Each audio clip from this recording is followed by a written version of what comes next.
Chances are you're probably looking to get more money when you sell your house as well as sell it faster, right? That's a lot of my job as a realtor. But here are my top tips to help my sellers do that, which is empty and declutter your house, clean it, major repairs on the honey-do list. Lighting matters, as well as staging and presenting the property well. So there's everything. If you want to watch details, great, keep watching. If not, you just wanted the list, there it is. When it comes to decluttering and emptying the house, the easiest way to turn off buyers is to have too much stuff. It makes the house feel closed. It makes it feel like it's not theirs because it's somebody else's stuff. People can't see past stuff. They have a really hard time doing that. This is the video for most people that when they're going to sell their house are like, what do I need to do? The first thing I'm usually sitting down when we're actually having that property prep discussion with my sellers is, okay, let's do a room by room checklist. What's gonna stay, what's gonna go, and what's the goal, right? Because it all comes back to the goal. So I'll link to a video up above and down below on making sure that your goals align with the best ways to sell your home. Emptying and decluttering is the cheapest thing you can do. It takes a lot of time to go through your stuff. When you're moving, you're gonna have to do it anyway.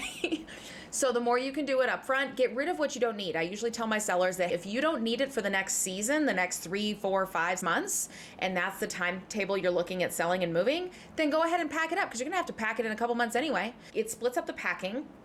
It gets you ahead of the goal and it saves you a little bit of time down the road when everything is really stressful, right? As well as helps people see more of the house and more of the potential and less of your stuff. Chances are, once you've decluttered and done that first thing, the second thing you need to do is clean. Because now that you've moved all that stuff, you see all the dust underneath that piece of furniture that hasn't been moved in 10 years. And a lot of the things you may not see, buyers will see, like window tracks and door tracks that get nasty. Clean every nitty-gritty corner. One of the things I offer my clients is a professional cleaning because it's stressful throughout the whole process.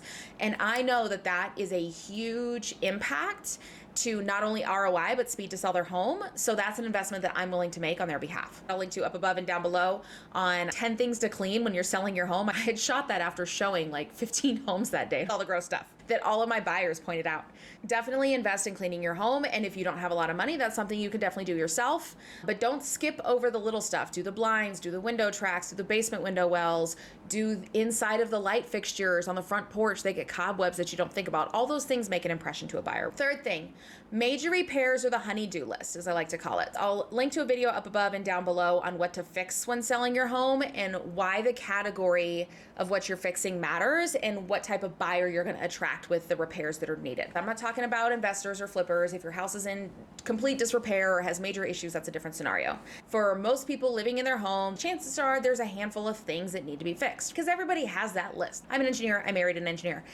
That's a lot of my clientele is type A detailed nitty-gritty people, and they even have a list of like, oh, I hadn't gotten to these 2 or 3 things yet. So when it comes to those repairs, in those other videos I talk about which ones do or don't make sense to do, but people expect things to work. They expect the roof to last a couple of years. They expect the HVAC to work. They expect not to have major plumbing issues. Someone needs to be able to move in and live in it for you to get the top dollar and to sell it quickly. But those honey-do list items really add up. And those are what buyers see. And it's the things that have been broken so long that you probably don't even notice them. It's the cracked light switch wall plate cover by the front door that you won't notice, but they'll notice as soon as they come in and turn on the light. It's the missing piece of baseboard, the closet door handle that's broken that you haven't gotten around to. It's all those little things. And most buyers have this rule of 3. Let's say they walk into the house and they see like a busted hose reel or something outside. Not a big deal, but they're like, oh, well, that's broken. First thing that pops in their mind is, I hope that's all that's broken. They go into the house and they see that cracked wall switch plate or maybe missing one. I guess that's not a big deal. Okay, I'll just put that on the list. And they have the third thing. And maybe they're walking through and the closet doesn't latch right. These are all very minor things. They're not major, they're not expensive, they're not catastrophic, but when they start to add up, think about if you were buying a house, what would pop into your head? But what about all the other things I haven't seen yet or that I don't know about? What's gonna come up at inspection? Do I have the money to fix this? Do I have the time to fix this? Is this a fixer-upper? Am I buying a money pit? Oh my gosh, I don't know what to do, right? Especially when you're talking first-time buyers that have not been through the process before. Make a list of all that stuff. If you need help, I do that with my sellers on the room-by-room checklist. And budget $500 for a handyman to come in for a day or 2 and just knock those things out.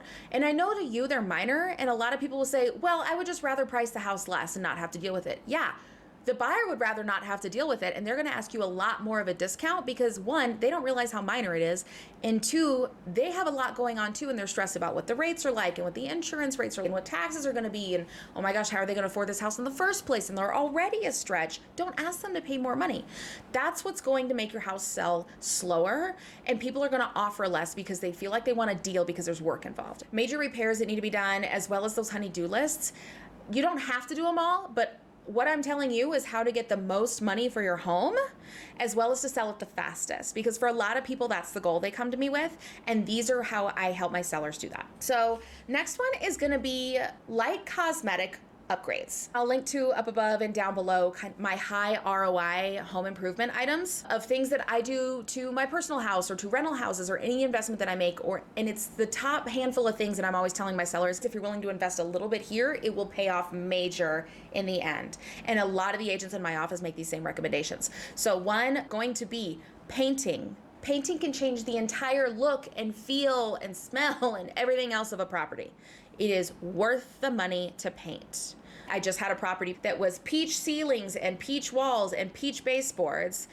And now that that's painted and we've had some other properties that have sold, we're gonna list their house for about $30,000 to $40,000 more than we had originally talked about. I'm talking like a 3x, 4x ROI, return on investment. So definitely painting.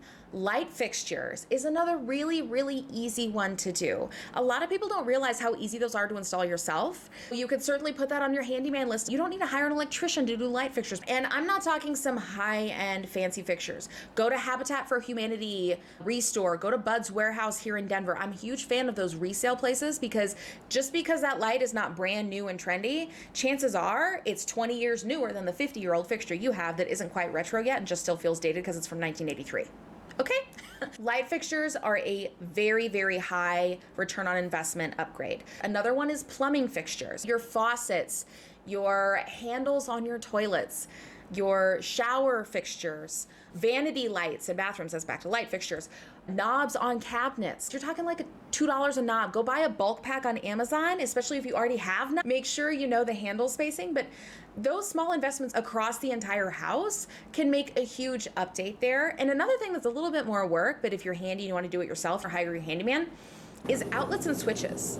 So upgrading those to a newer style, like the rectangle one versus the two individual outlets, especially if you kind of have a mix match throughout the house, all of those things will make a house feel more updated, more modern, and you can do so much without knocking down walls and doing full remodels and replacing cabinets and replacing countertops.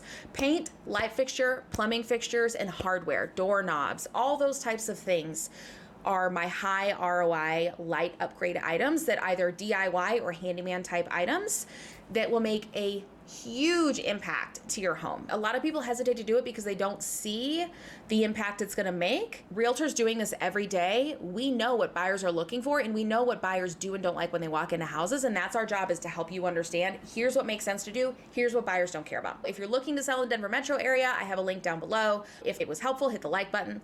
But I do have one more, and that's gonna be staging. Staging makes such a big impact when you're going to sell your home because it shows people, one, how they can use the space if it's kind of this weird unknown space, and two, it gives them sense of scale.